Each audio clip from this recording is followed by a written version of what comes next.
endless cars of vitally needed coal are stalled by the Russian blockade of Berlin. But that is only part of the story. As the red noose is drawn closer about the western sector of the capital, switches are pulled on generators, and the fuel famine forces drastic power cuts. Berlin becomes a city of darkness as all ground communication is severed and industry comes to a standstill. But the Western Allies fight back with an airlift of 450 flights daily, carrying thousands of tons of food into the beleaguered capital, flying an air corridor threatened by red fighter planes. Backing up the shuttle are 60 B-29s, which arrive at an airfield in England, a base from which American planes once bombed Germany. Now these Yanks may fly on a mission of mercy, the feeding of hungry Germans in Berlin. These are the men whose nerve-wracking job it may be to fight their way through weather and red obstruction. So grave is the crisis that General Clay is recalled to Washington to report on the situation. He is greeted by Secretary of the Army Royal and then is welcomed by Chief of Staff Omar Bradley.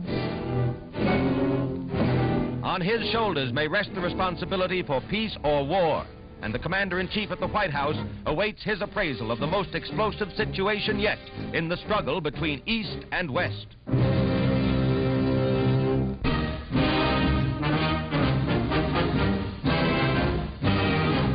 In the nation's capital, the draft is very much back in the news, and back with it, General Louis B. Hershey, its former wartime boss. To newsmen, General Hershey explains the regulations of the new draft setup, which will bring our armed forces up to authorized strength. The Congress has taken note of the fact that enough men could not be procured by voluntary means to fill the armed forces and pass the Selective Service law. To carry that out, a registration has been called for starting on the 30th day of August.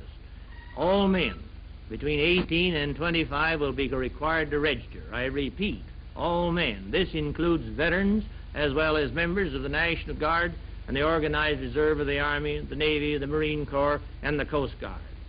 In conclusion, I want to again repeat that everyone must register. You may go to any local board anywhere, but be sure and remember to give your place of residence, because that will be the place to which your card will be sent.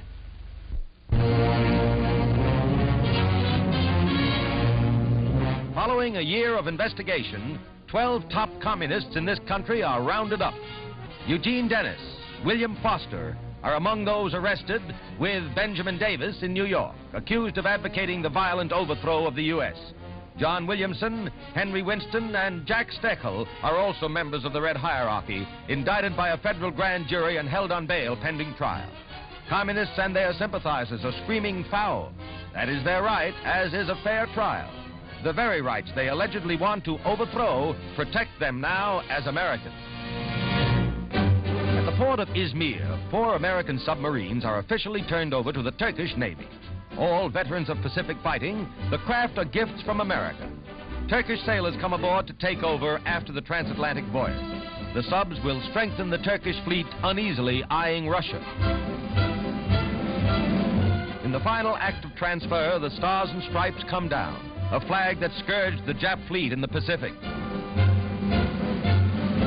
The Turkish standard is raised.